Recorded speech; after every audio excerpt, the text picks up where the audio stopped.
Hello and welcome to the Purpose Pursuit podcast with me, Hannah Miller. Welcome back if you are a regular listener, and you are more than welcome if this is your first time here. The podcast is designed to help you thrive and engage with your life in a more purposeful, meaningful way in the everyday. Today's episode comes from the fact that a lot of the time people ask me to tell the story of having changed careers. I have changed careers a couple of times, and obviously in my day job I spend a huge amount of time helping people shift careers or come back to work from a time out from work. And so this lesson, this podcast is about 5 lessons learned from career change. And obviously I am going to use a lot of my own story here, but also some principles that come from speaking to lots of people. And I kind of want to lead with a bit of a hook, which is, what if the fear of change isn't about failure, it's about staying stuck?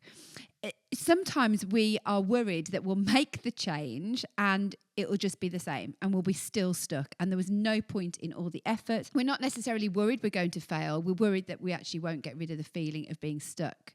And I want to spend some time giving you some things that have been learned from the way I've supported other people and the lessons I've learned in my own life to help you navigate career transition, career change, or support somebody else through that process, or pocket this away for a time when you might need it. Actually, even if you're not changing careers, but you're just thinking about some kind of shift, these lessons will be useful to you. And I would love to hear your biggest lessons learned from these kind of moves in your own life.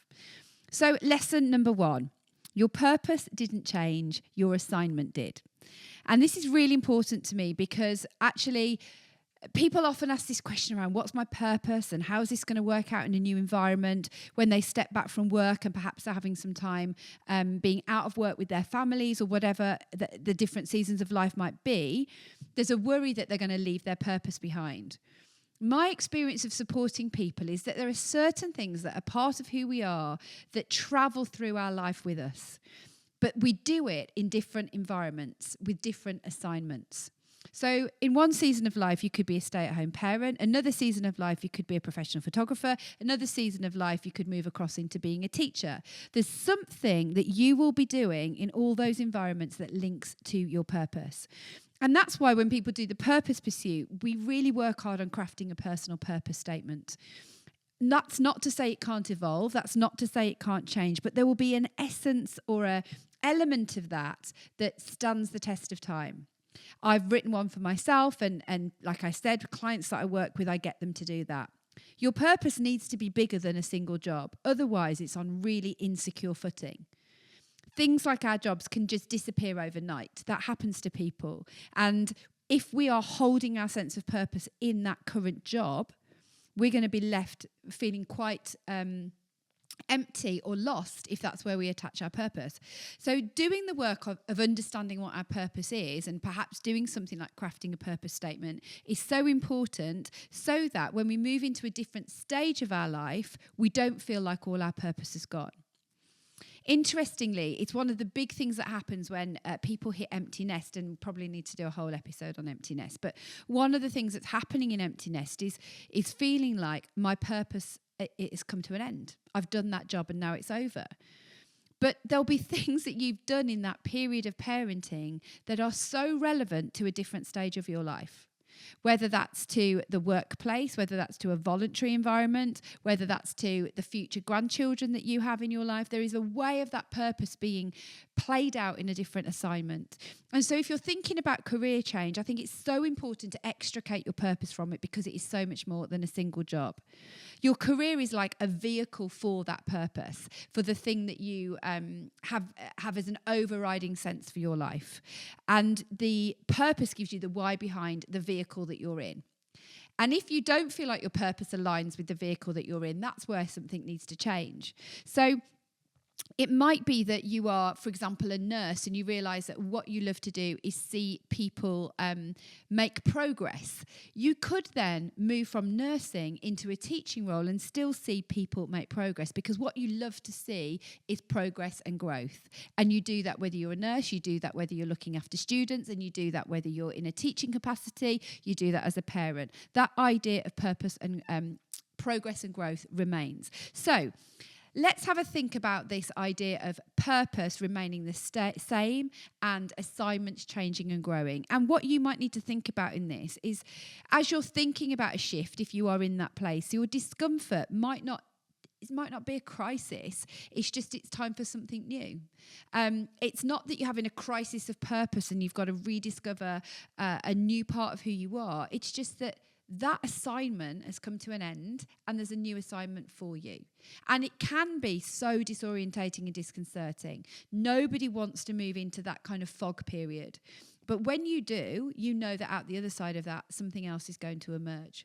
So I want to encourage you that there's this idea of your personal purpose that can withstand a bit more of the test of time and environments that you are in.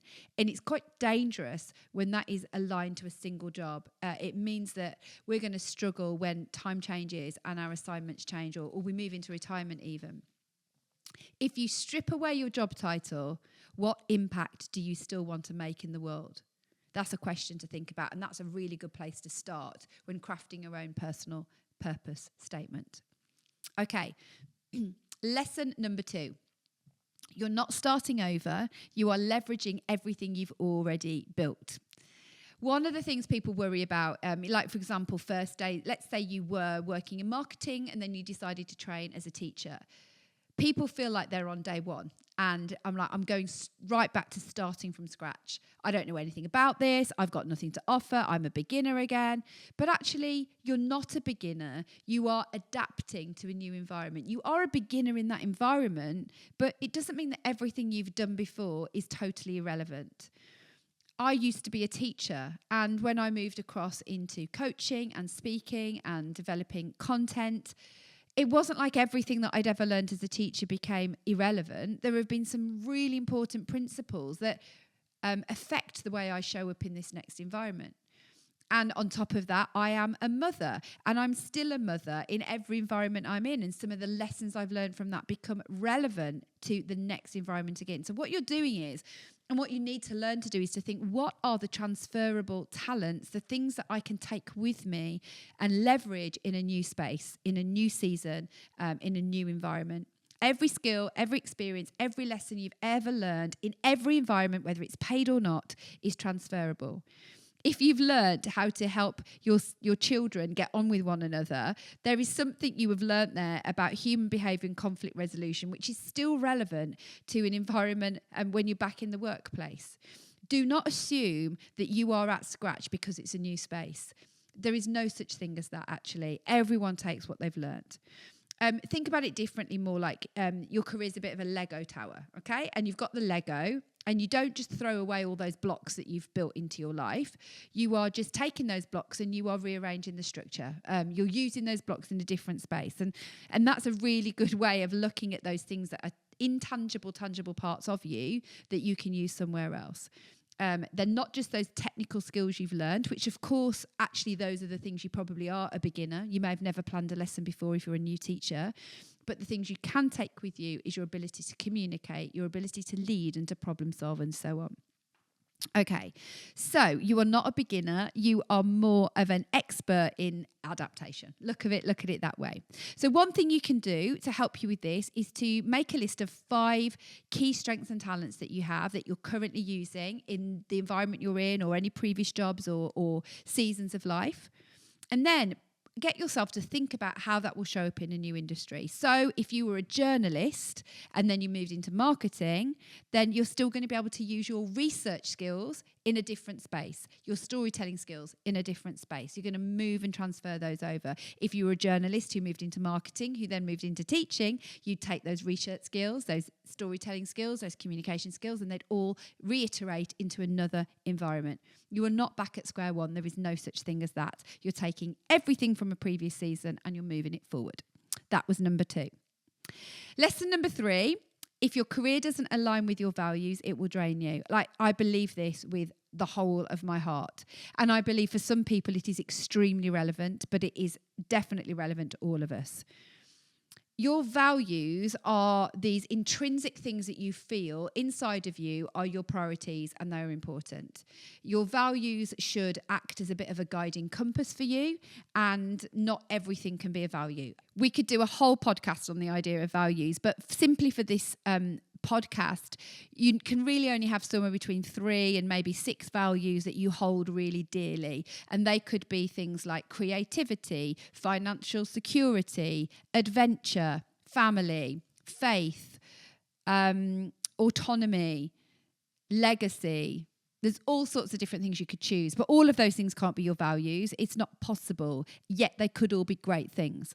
So once you've worked out what your values are, they are like intrinsically, deeply, viscerally part of who you are. You cannot pretend they're not there. You cannot put them in a corner and just go to work and cross your values all day long and it have no consequence. So when your job is conflicting with your core beliefs, it's really exhausting. And I'm not just talking about an occasional disagreement. I'm talking about that feeling of crossing a boundary that causes you to find your energy, your motivation, your sense of fulfillment is impacted. It's called moral injury when this happens on a deep level. It's about being value starved, okay? It's not just that you are burnt out, but your values are being starved and it's exhausting you. If you believe that, for example, that every person has equal worth, and you're a teacher where you're asked to prioritise certain students for the sake of data, that is not going to align with your values. If you are somebody who sees that one size doesn't fit all, and the way you're expected to line manage is to treat people exactly the same, you are going to find that difficult. If you are somebody that believes that people should be doing an equal share of work and you feel like you are pulling your weight a lot more than anybody else, that is going to cross your values. If one of your values is... Don't worry. If one of your values is family and your work means that you are never home for bath time and bedtime, you are crossing your value. And I'm not talking about the occasional. I'm talking about feeling like this is compromising me on a value level regularly. And that is something that we need to recognise when we're thinking about career change. And so when we move to a new career, it's important that we consider our values in that, where they've been aligned and where they've been misaligned. It's so important that whatever those values might be, that no amount of status or money will actually make up for this. Not in the long run. You might be able to do it for a short sprint, but it will actually ask of you in a way that you will feel really quite compromised. I've spoken and worked with people time and time again where this has been a big issue for them. And I think the question to ask yourself is, where are you potentially trading your values for security or for comfort or for financial return? And do you feel like it's really worth the price? And what does that look like for you? Even if you haven't gone through the process of really working out your values, I would encourage you to think about that and decide where your life currently sits alongside those values. And as you're choosing a new career or a new workplace or a new environment, what does it look like on face value? Is it getting you closer to those values or further away? Right, lesson 4. It's not too late. It's just too comfortable. Right, what do I mean by that? So people often use the phrase, "Oh, it's too late for me. I have to stay where I am." Somebody actually said it to me the other day. "I can't do it again. I'm 50. I can't go. It's too late." And I said to her, "You're only 50. It is not too late for you at all." And really, that isn't really what they meant. There was something underneath that. And sometimes that means they're saying, "Actually, I don't want the discomfort of this, and I'm not uncomfortable enough and dissatisfied enough to do something about it." So the fear isn't that the time has run out. It's actually that they're worried about going into an uncomfortable space again. And so we need to learn to be real with ourselves about this. And are we being truthful when we say it's too late? Is it really that? Or is it that we are worried about what's at stake and the discomfort that is going to come with the time of transition, and whether you feel like you've got it in you to handle that again? I want to tell you that you have got it in you to handle it again, because you've done it before and you'll do it again. And comfort, which is not... there are times for comfort. There are times for enjoying where things are at. But if that comfort is trapping you from actually making a choice in your life that's going to invoke some progress, then it is damaging. It's not good for you. The average person changes careers between 3 to 7 times. It's normal to go through this. It is not normal these days to stay doing the same thing forever. So I think it's important that we stop and recognise when we're saying it's too late for me, that might not be really what we mean. It might be that we're staying in an unfulfilling job because it feels familiar. And this is a bit of a slow form of betrayal to yourself, if I can be that brutal with you. You are not allowing yourself an opportunity for something that could be so much more for you. I work with a lot of people that come and do the Purpose Pursuit because they've probably been for a few years in a place where they've thought, I can't do this, it's too late for me, I need to stay put. And actually they get presented with this knowledge of themselves and this understanding of who they are that equips them to remove some of these self-sabotaging behaviours and to think, actually, I'm here because it's easy and not because it's right for me anymore. And what I can encourage you to think about is every time previously you have stepped into the unknown, which you will have done, definitely across your life, and remind yourself that you managed it every single time before. A really good question to ask yourself here is, if I knew that I would succeed, I absolutely knew that I would succeed and it would be okay, what career change would I make? Ask yourself that and then think, well, okay, now what's really stopping me from doing that? So don't say it's too late for me when that's not really what you mean. Decide whether it's more about, I actually don't want to go through this process of growth again, because growth is flipping hard and it is painful for sure. And by the way, it's fine. If you feel like I don't want to go through that again, I think you make your peace with it and you stay where you are. But I think own it and call it what it is and just say, actually, I don't want to do that. I'm happy to stay put and this is where I want to be. And I've done enough of that change in my life so far. And then the final one is a really big one for me, which I just think is so important. Stop waiting for perfect clarity. Take some action and let clarity catch up. This is something that I say all the time to clients who are in this place. People think that I had this perfect plan when I left my career and started a new one. And in fact, I've done that a couple of times. I set up a charity. I started off in marketing and then I moved into charity leadership and then I trained as a teacher and now I have my own business. In none of those situations, none of them, have I had a perfect plan. When I started the business, I had no idea that I'd be sitting here today doing a podcast, have digital products, and be producing content for people. I did not have perfect clarity. Now, some people need more of a plan than others, but nobody knows exactly what's going to happen. Even if they've got a plan, life rarely goes exactly to plan. Clarity doesn't come from just staying in the thinking space. You've got to do some thinking, and I would never encourage you to just dash out and do something without thought. But you take a step, and then a bit more clarity comes. It's like if you're on a path which is really foggy, and you can only see the step in front of you. You take that step, and then you can then see the step in front of that, and then you take that step, and then you can see the step in front of you. In Indiana Jones, in one of the original ones, there was this this scene where he's standing on the edge of like a ravine, I think it is, and he's standing on the edge of a cliff, basically, and they've got to get across to the other side, and they can't see anything in front of them. But what happens is, as he steps out, this sort of like almost stone appears that he can stand on, and unless he steps out, that stone isn't going to appear. Right, he has to take that step, that risk, that leap of faith, essentially, and then the path appears. And then every time he steps forward, the path appears. And that is what it's like in life, isn't it? Rarely can we see everything that's coming down the line. And so many people want to have it all tied up before they do something. But as you make a shift, or you have a conversation, or you put that email out there, or you begin to take something forward, you start to feel more and more clear. So I would say do that course, do that volunteering, do that bit of freelancing, experiment on the side, have that conversation, go and do that work shadowing, send that email. All of those things will either get you closer or further away, and you'll feel your way through, and that clarity will catch up as you act. Your first step doesn't have to be a massive one. You don't have to go and hand your notice in. Your first step could be just to say, I'm going to go and do this course alongside. There's a woman I've been coaching, and she is a palliative care nurse, and she's currently doing a master's in I think it's cognitive psychology.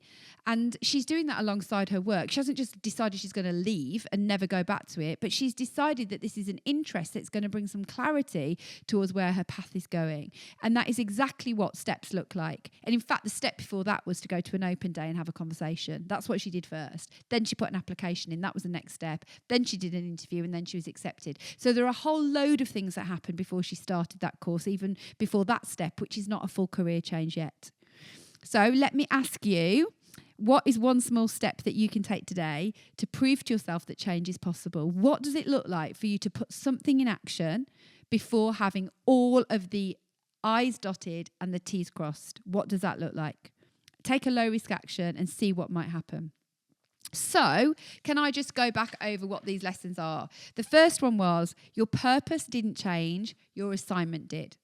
The second lesson is you're not starting over, you are taking everything you've already built and you're using it in a new environment. The third is if your career doesn't align with your values, it will drain you. And number 4 is it's not too late, you're just too comfortable. And number 5, stop waiting for clarity, take action and let clarity catch up.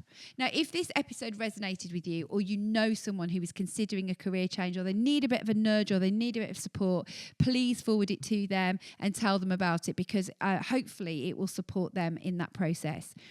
I also do have a coaching program called the Purpose Pursuit. We run that a couple of times a year where people get a lot of time and support and access to me. You can sign up for the wait list for when that next comes. It will probably be early autumn when we do it again. And that will give you all the kind of scaffolding around these lessons to actually take action. But there are definitely things you can do today. One might be get on the wait list, and another one might be send an email or discover a little bit more to begin pushing those doors. We think we underestimate what we can achieve by doing little things along the way. You're never going to get that career change if you don't make some of those small steps towards it. So let me encourage you today, if you're feeling like you're in a time of transition, don't let the fear of change keep you where you are and keep you stuck. Just think about what that next step might be and let it unfold as you go. You've done it before and you can do it again.